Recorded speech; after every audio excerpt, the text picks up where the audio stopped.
Good werewolf movies are too few and far between, which is why I wanted to talk about late phases. If you haven't seen it, I can't recommend it enough, and I urge you to check it out before you watch this.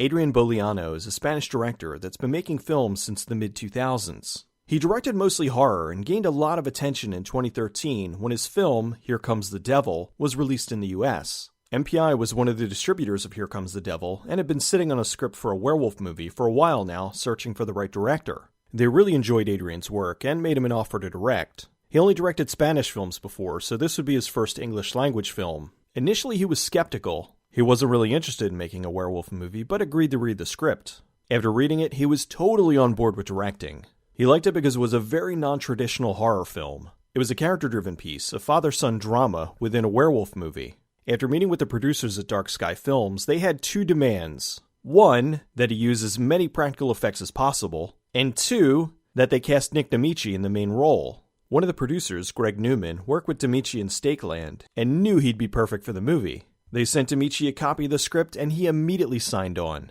He was cast to play the part of Ambrose McKinley, a blind, bitter old Vietnam veteran. Newman contacted Larry Fessenden of Glass Eye Pix to tell him they were working on a werewolf movie with Nick Damici, and instantly Fessenden wanted in. The movie revolved around Ambrose, who was moving into a retirement community. His first night there, his neighbor, as well as his seeing eye dog, is killed by a werewolf. Knowing he has a month to prepare before it returns, he spends his time getting ready for the showdown. With Damici in the lead, they worked on the rest of the casting. Some of the producers had just worked with Ethan Embry on Cheap Thrills and brought him in to play the son Will. Adrián knew him from Don Coscarelli's Incident on and Off a Mountain Road and loved his performance. Adrián grew up watching 70s movies and wanted to bring on some scream queens and classic actresses. They hired Britannia Alda from When a Stranger Calls, Christmas Evil, and Amityville 2 to play Gloria. Caitlin O'Heaney from Wolfen and He Knows You're Alone played Emma. Karen Graves was in one of the director's favorite movies, The Crucible, with Daniel Day-Lewis in 1996. She was available at the time because she was pregnant and not working. Initially, she was afraid because she thought it would prevent her from getting the role, but the director loved it because it added an extra layer to the character. Adrián wanted to put an homage to the Stepford Wives in the movie and was ecstatic to find out they were able to cast Tina Louise. Louise is probably best known as Ginger from Gilligan's Island, but was also Charmaine in the original The Stepford Wives. The great Tom Noonan, who some of them worked with in 2009's The House of the Devil, was hired to play Father Smith.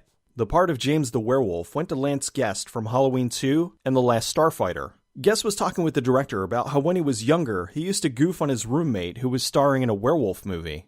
The movie was Teen Wolf, and his roommate was Michael J. Fox.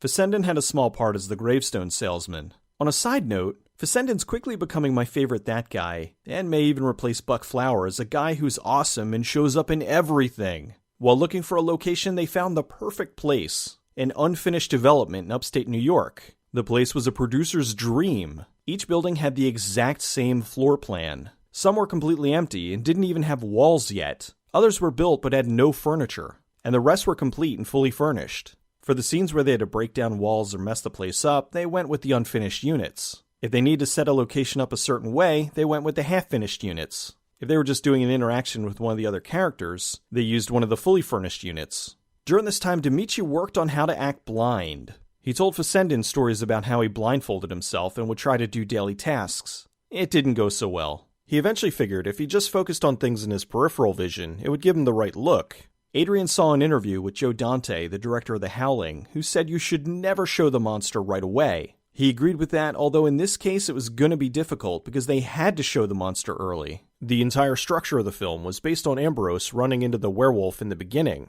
and then spending the rest of the movie getting ready for its return. It was a very non-traditional way of doing things, but this was a very non-traditional film. Aside from The Howling, Adrián took inspiration from two other movies, Stephen King's Silver Bullet and Bubba Hotep. Silver Bullet encompassed the werewolf angle, and Bubba Hotep, the retirement home. Fessenden brought in Robert Kurtzman and his team to develop the special effects. He agreed to do the film because he said he's always had a soft spot for werewolves. The werewolf suit was a full body outfit with foam latex skin and stitched on fur. The head was animatronic with the eyes, ears, and mouth controlled with a remote. A stuntman on stilts wore the suit. They took casts of Guest's head and modified them for the transformation scenes. Damici was in his 50s, but the character of Ambrose was in his 70s. Taking a page from Max von Sydow in The Exorcist, they used makeup to age him. The makeup took several hours each day to apply. With everything now in place, they started filming. The movie was supposed to take place in the fall, but due to pre-production taking longer than expected, filming started in the spring. They wanted to get the most difficult shot out of the way first, so they worked on the werewolf transformation. Adrián wanted to do something different, but very complicated, to have the transformation appear as one continuous shot. They rented a motion control camera where you could program how the camera moves and it would repeat the exact movements every time. Unfortunately, they didn't realize how long it would take to set up, and the first 2 days of the shoot were spent programming the camera. On the third day, they were able to film the transformation.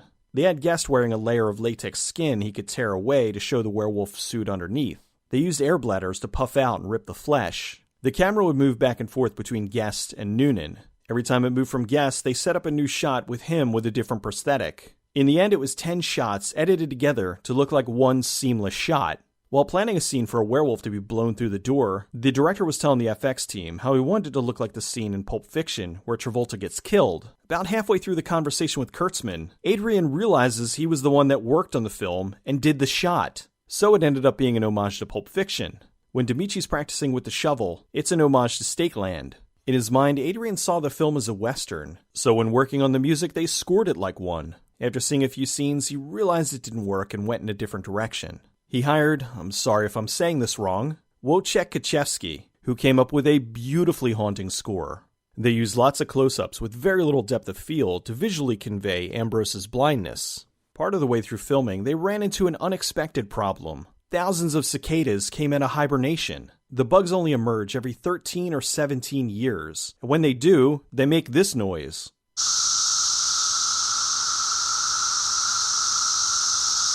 As the days went by, more and more of them emerged, which made recording audio incredibly difficult. The movie was originally set to open a couple of different ways. In an early draft, the neighbor dies in the opening scene. The director changed that because he wanted Ambrose to have some sort of investment in her death. They rewrote it so he meets her at a garage sale, and then that night she gets killed. It gave her a little more character time, so she wasn't just some random person being murdered. The other opening had Ambrose in the city fighting off a mugger. They called this the Death Wish opening. They liked the idea of showing him as a tough guy right away, but didn't think it worked with the story they wanted to tell. Adrián wanted the film to start off with a relaxed pace with Ambrose preparing to die. After he lost his sight, he'd given up on life and shut out everyone close to him. When he moved into the retirement home and found out about the werewolf, he wanted to do one last heroic act, to kill the werewolf. There was a clue as to who the werewolf was in the movie. At one point, Ambrose is talking to Father Smith. As he says transformation, James shows up. That moment was like a transformation.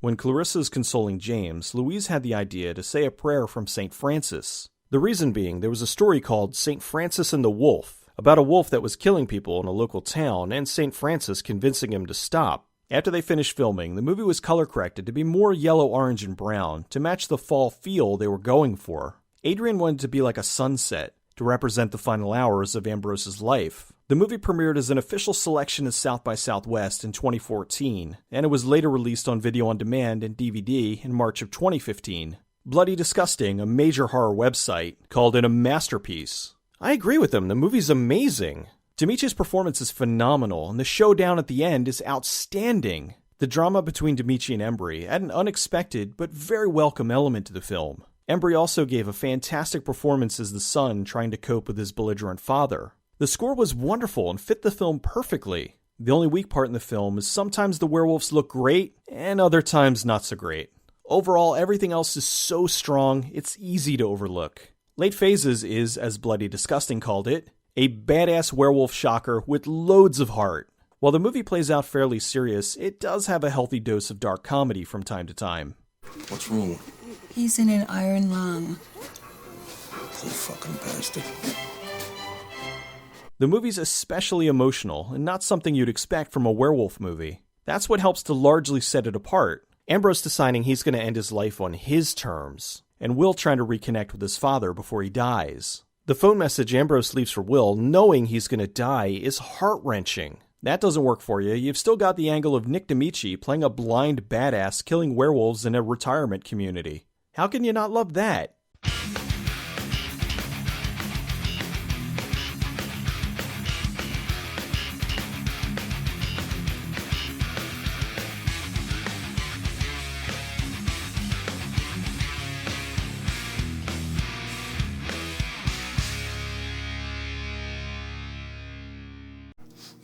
you bring cake?